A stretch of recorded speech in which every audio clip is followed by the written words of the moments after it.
अखिलेश यादव जी को सुनने के लिए आई थी। तो अभी साल भर का वक्त है चुनाव में, लेकिन तब भी लोगों का जो उत्साह है उससे देखकर लगता है कि इस बार हम बिल्कुल जीत का परचम लहराएंगे। नमस्कार, हमारे साथ है समाजवादी पार्टी की सांसद इकरा हसन जी। हम बात करने की कोशिश करेंगे। आपसे पूछना चाहूंगा, आज माननीय प्रधानमंत्री मोदी जी ने मन की बात में कहा कि भाई जो विपक्ष की पार्टियां हैं, जो सांसद हैं, वो लोगों को पैनिक कर रहे हैं कि कोई ऐसी गैस की समस्या नहीं है, कोई तेल की समस्या नहीं है। इस पर आप क्या कहना चाहोगे? बार बार सपा को टारगेट किया जाता है।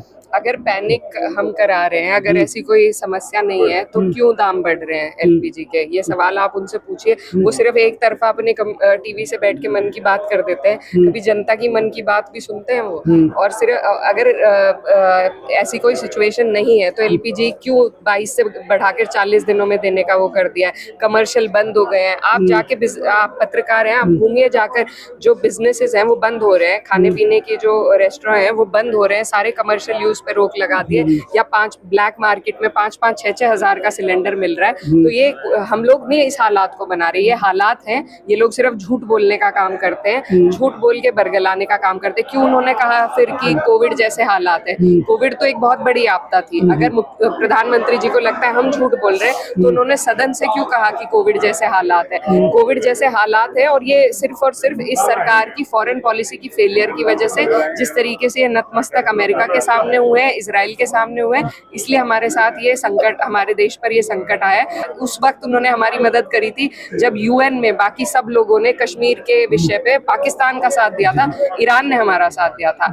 आज अपने पुराने मित्रों को छोड़कर हम आत्मसमर्पण कर रहे हैं अमेरिका के सामने, जो वहाँ के प्रेसिडेंट डिक्टेट कर रहे हैं कि कब हम तेल ले सकते हैं रशिया से, कब नहीं ले सकते। तो हमारे देश के प्रधानमंत्री मोदी जी हैं या ट्रम्प है, ये बता दें वो हमें।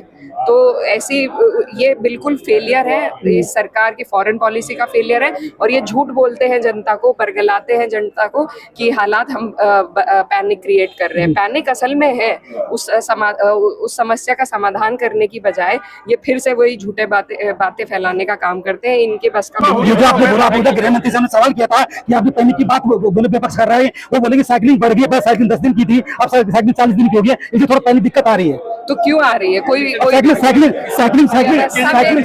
में कुछ तब्दीली आई है, कुछ बदलाव, कुछ कमी आई है, तभी तो साइकिल बढ़ी है, नहीं तो क्यों बढ़ती साइकिल? तो यही कहना है कि कुछ ना कुछ दिक्कत है, साइकिलिंग बढ़ी है, जनता परेशान है, और जो मोदी जी बोलते हैं या गृह मंत्री बोलते हैं वो सब झूठ है। आपसे मैं पूछना चाहूंगा, दादरी में जो आगाज हुआ, इतनी बड़ी रैली थी, तो आपने भाषण दिया तो लोगों में बहुत वाह मच रही थी, तो आप क्या कहना चाहोगे? 2027 का आगाज यहाँ से स्टार्ट हो गया है? जी बिल्कुल, ये आज से बिल्कुल बजाय आगाज हुआ है, और हमें उम्मीद है जैसे 2012 में शुरुआत नोएडा से हुई थी, उसी तरीके से आज दादरी की ऐतिहासिक धरती से शुरुआत हुई है। और हमें उम्मीद है कि ये जीत में तब्दील होगी। सारी जीत में तब्दील होगी ना? बिल्कुल होगी। ये जनता जो यहाँ पर आज आई थी अपने प्यार से, लगाव से, हमारी विचारधारा के साथ जुड़ने के लिए, अपने महबूब नेता अखिलेश यादव जी को सुनने के लिए आई थी। तो अभी साल भर का वक्त है चुनाव में, लेकिन तब भी लोगों का जो उत्साह है उससे देखकर लगता है कि इस बार हम बिल्कुल जीत का परचम लहराएंगे। मैं आपसे पूछना चाहूंगा, आज माननीय प्रधानमंत्री मोदी जी ने मन की बात में कहा कि भाई जो विपक्ष की पार्टियां हैं, जो सांसद हैं, वो लोगों को पैनिक कर रहे हैं कि कोई ऐसी गैस की समस्या नहीं है, कोई तेल की समस्या नहीं है। इस पर आप क्या कहना चाहोगे? बार बार सपा को टारगेट किया जाता है। अगर पैनिक हम करा रहे हैं, अगर ऐसी कोई समस्या नहीं है, तो क्यों दाम बढ़ रहे हैं एलपीजी के? ये सवाल आप उनसे पूछिए। वो सिर्फ एक तरफा अपने टीवी से बैठ के मन की बात कर देते हैं, कभी जनता की मन की बात भी सुनते हैं वो। और सिर्फ अगर ऐसी कोई सिचुएशन नहीं है तो एलपीजी क्यों 22 से बढ़ाकर 40 दिनों में देने का वो कर दिया है? कमर्शियल बंद हो गए हैं। आप जाके, आप पत्रकार हैं, आप घूमिए जाकर, जो बिजनेसेस हैं वो बंद हो रहे हैं, खाने पीने के जो रेस्टोरेंट हैं वो बंद हो रहे हैं, सारे कमर्शियल यूज पे रोक लगा दिए। या 5 ब्लैक मार्केट में 5-5, 6-6 हजार का सिलेंडर मिल रहा है। तो ये हम लोग नहीं इस हालात को बना रहे, ये हालात हैं। ये लोग सिर्फ झूठ बोलने का काम करते हैं, झूठ बोल के बरगलाने का काम करते हैं। क्यों उन्होंने कहा फिर कि कोविड जैसे हालात है? कोविड तो एक बहुत बड़ी आपदा थी। अगर प्रधानमंत्री जी को लगता है हम झूठ बोल रहे हैं, तो उन्होंने सदन से क्यों कहा कि कोविड जैसे हालात है? कोविड जैसे हालात है, और ये सिर्फ और सिर्फ इस सरकार की फॉरेन पॉलिसी की फेलियर की वजह से, जिस तरीके से ये नतमस्तक अमेरिका के सामने हुए हैं, इजराइल के सामने हुए हैं, इसलिए हमारे साथ ये संकट, हमारे देश पर ये संकट आया है। हमने अपने पुराने मित्र ईरान के साथ आज हम खड़े भी नहीं हो सकते। उनके शहीद लीडर के बारे में हमारे प्रधानमंत्री ने कुछ भी नहीं कहा, जिन्होंने हमेशा उस वक्त उन्होंने हमारी मदद करी थी जब यूएन में बाकी सब लोगों ने कश्मीर के विषय पे पाकिस्तान का साथ दिया था, ईरान ने हमारा साथ दिया था।